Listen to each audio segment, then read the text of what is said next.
friends, and welcome back to my homestead. Today is tomato pruning day and I need to prune all of my plants. I have 72 tomato plants in my garden this year and most of them are indeterminate. So there's something before I decide to prune, I need to know which one of them are determinate and which one of them are indeterminate tomato plants. So quickly, I'm just going to review that. The determinate tomato plants are predetermined how tall they're going to be. So they're usually between 2 to 3 feet tall, the most, and they usually produce their fruit all at once, between 1 to 2 weeks, and they're done. Okay, so those are perfect for pot planting because you really don't need to support them with anything, no cages, none of that. And they are perfect for big farming production because you harvest all at once and you're done with it. And then the tomato plants basically dies off because it's done its thing. However, the indeterminate tomato plants are gonna continue growing all the way into the freezing time, or if they die from a disease later in the season, okay? And they can be super tall. Some of my indeterminate plants have grown as tall as 8 feet tall, and they're gonna keep growing. So this is why I often, like, when they get ridiculously tall, I just lay them down and I tie them to my wire that I have with the T-posts, and they just continue growing sideways because that's how tall they can be, those indeterminate plants. And the indeterminate plants need to be pruned. Okay, they need to be pruned because they will be growing suckers. So there's a main stem, there's a leaf, and right between the main stem and the leaf, there's going to be like a little triangular guy growing, the little branch growing. That's called a sucker. And if you let those suckers remain, then the whole big bush will be full of suckers, and each sucker will grow its own branches, its own leaves, its own flowers. So basically you can have a gigantic mess on your hands, and if you don't prune them, well, you're gonna have little production. Okay, you may have a big beautiful foliage but little production. So I prune my indeterminate plants for 3 reasons. 1, if I don't prune them, they're going to take away the nutrients from the plant, okay, from the tomato plant, and then the production harvest will be small. Second reason is that if I don't prune them, it's going to be way too much foliage, way too many leaves, and there's going to be little airflow in between, and with little airflow, moisture collects and fungus can grow. So to prevent fungus from poor airflow.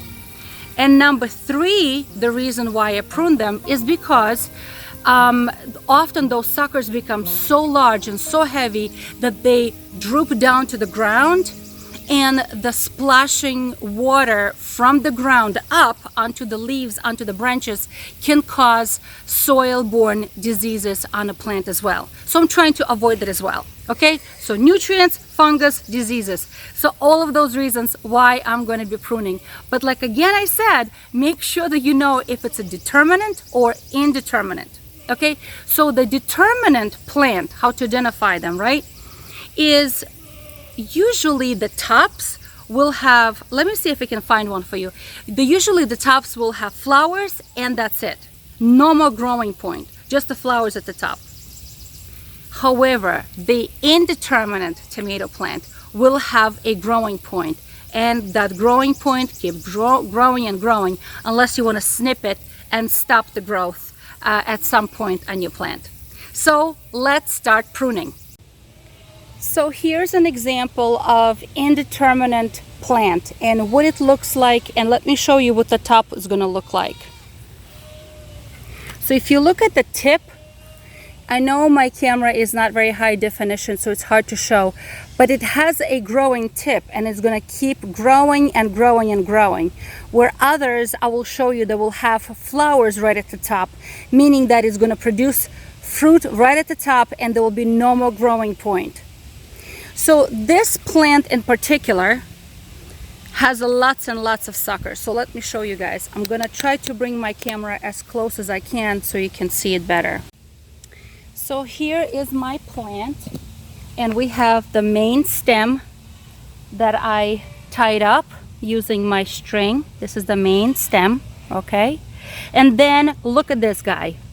So here's a branch, here's a main stem, and right here in the middle at 45-degree angle, we got ourselves a sucker. See? And this sucker, look what it's doing. It's already making its own branches, its own leaves, and pretty soon it's going to blossom. So I'm gonna tell you something. I am way past my mark to break off the sucker. But let's look, and it's kind of painful for me to break them off because it's gonna blossom soon.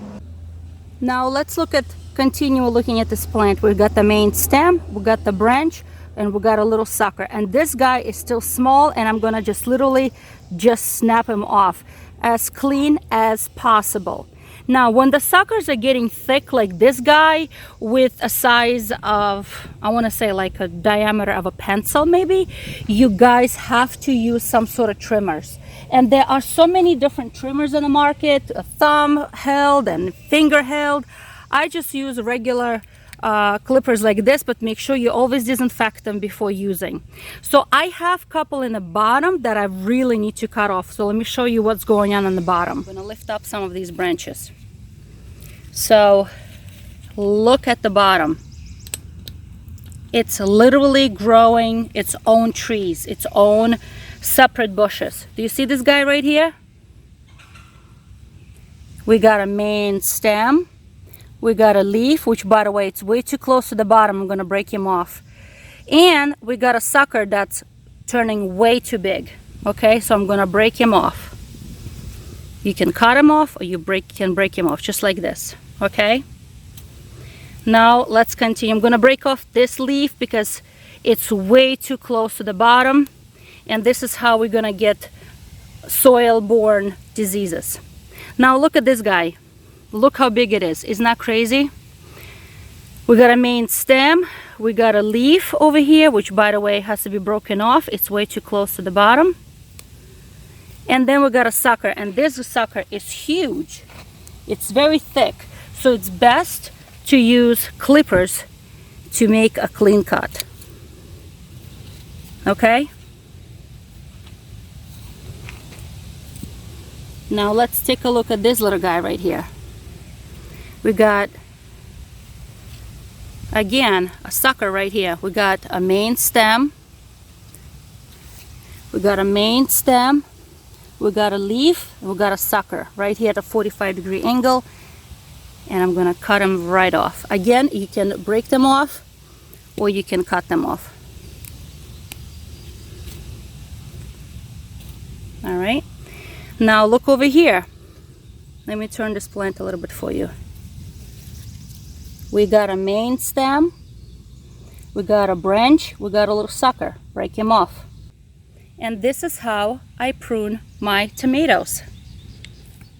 Now let me show you this plant, this tomato plant. This one is a determinate, and I am not gonna prune him very much except for the biggest sucker on the bottom because it has flowers at the top and it's no growing stem at the top that is going to continue growing, because this one is a determinate.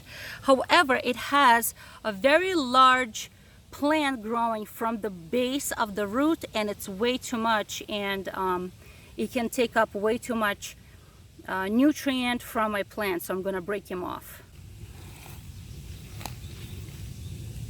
You see it right here? So this leaves are way too low to the ground. I'm going to break him off because that's how the disease can grow. All right, and this one I'm going to break off as well because he's way too low to the ground. Mama often told me stories when we were pruning tomatoes. She would say, be careful not to allow any suckers to grow on you. And I'll be like, what do you mean by suckers growing on me? And she would say, well, sometimes things that we surround ourselves with, habits, people, friends, that only sucking the good nutrients that were given to you for a purpose, and you're wasting them on useless things. You're wasting your time, you're wasting your energy, you're wasting a place in your life where you can surround yourself with people that are just going to help you to grow and develop into a beautiful adult that you were meant to be, that you were designed to be, rather than just, you know, wasting your time. And I thought it was very interesting how Mama always used illustration of suckers to teach me life lessons like that. Okay friends, so I have been pruning my tomatoes all afternoon. It's a little overcast today, so it's perfect day for that. Not too much sun, but it is humid today. I also going to fertilize my tomatoes later on tonight after I water my garden, and I will show you guys that in a separate video. So please subscribe, hit that little bell button so you know that new video has come up and you don't miss anything, because I really like to share what I do in my garden, what I do with my homestead animals, what I do in my kitchen, how I preserve food, how I preserve and treat my family naturally, herbally. So please subscribe, hit that little bell button, and also be encouraged to learn something new, share your ideas. I love to create a learning and teaching community here on YouTube channel, so please stay encouraged and try something new.